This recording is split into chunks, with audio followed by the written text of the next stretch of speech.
Well, despite the unprecedented scale of that missile attack that Iran launched on Israel last night, its president has said in the last few hours that his country is not, in his words, looking for war. But he pledged a stronger response if Israel tries to retaliate for the attack. Our chief international correspondent, Lyse Doucet, reports. Iran's most powerful missiles, sending their starkest message last night to Israel. If you hit us or our allies, we'll hit you.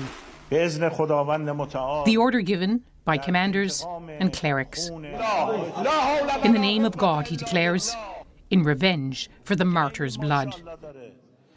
And today, a message from the president while visiting Qatar. We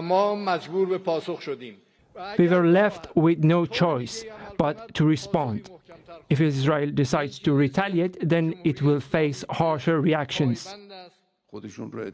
It's this man who calls the shots in Tehran, the supreme leader, Ayatollah Khamenei.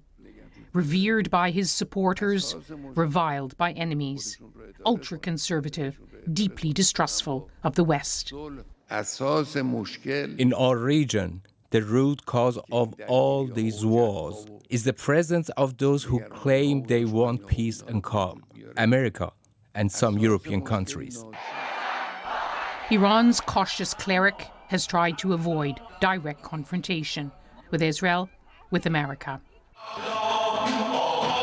But today his supporters celebrated Iran's attack.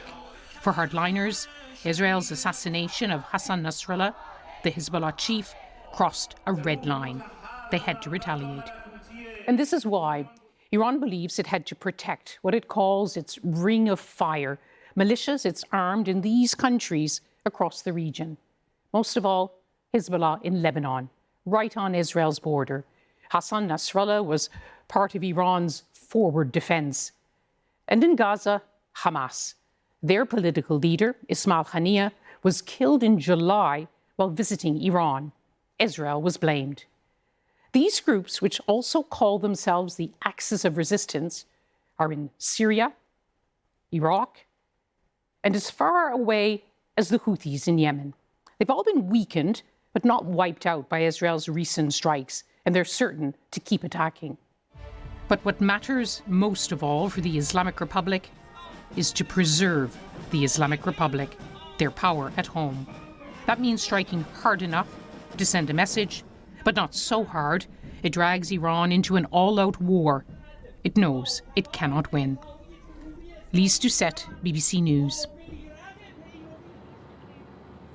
Iran launched around 180 missiles towards Israel last night. So how successful were they in striking their targets? Our security correspondent Gordon Corera has been analysing the data. Gordon. Yes, Anna, this night vision footage, Iran says, is the moment it launched its attack. A salvo of missiles heading into the skies and across the Middle East. Iran says it used faster ballistic missiles and more of them compared to the attack it carried out in April. After just 12 minutes or so, these are some of the missiles arriving over Israel. Many were shot down by Israel's air defence systems, but not all. So what did Iran hit? It said it was going after military bases. The BBC has verified one cluster of missiles hitting here, the Nevatim air base used by the Israeli Air Force. We've counted at least 9 impacts, although Israel says there's been no effect on the base's operation. We've also verified another strike around Tel Aviv. This hit just a few hundred metres from what's thought to be the headquarters of Mossad, the spy agency.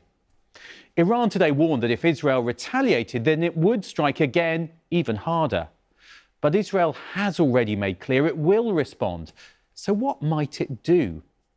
Back in April, when it was last targeted, Israel responded with a single, highly precise strike, likely an air-launched ballistic missile, to take out an Iranian air defence system that was being used to protect a nuclear plant at Isfahan. This time, Israel is expected to do more. Some want to target the nuclear facilities themselves, like at Natanz, but it's well protected and would likely need American help. And when President Biden was asked earlier today if he'd support Israel targeting those nuclear sites, this was his response. The answer is no. So, the answer is no. But another option for the Israelis is to target Iran's economic capacity. Now, that would mean hitting something like the oil refinery at Abadan. A further option might be military bases. It's not yet clear what Israel will do or when, but it says it can strike anywhere in the Middle East.